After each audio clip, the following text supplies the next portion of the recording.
11:30 மணி முதல் நள்ளிரவு 1 மணி வரை லிங்கோத்பவ காலமாகும்.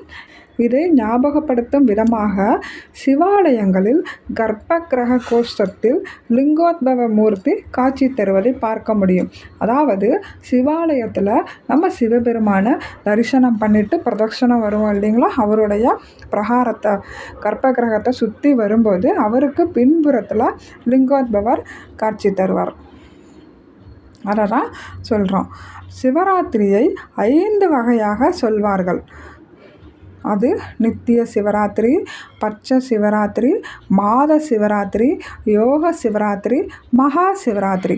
மாசி மாதம் தேய்பிறை சதுர்த்தசி திதியில் வரும் சிவராத்திரியை மகா சிவராத்திரி என்று வழிபடுகிறோம். அன்றைய தினம் முழுவதும் எதுவும் சாப்பிடாமல் இருந்து மாலை முதல் மறுநாள் காலை வரை 4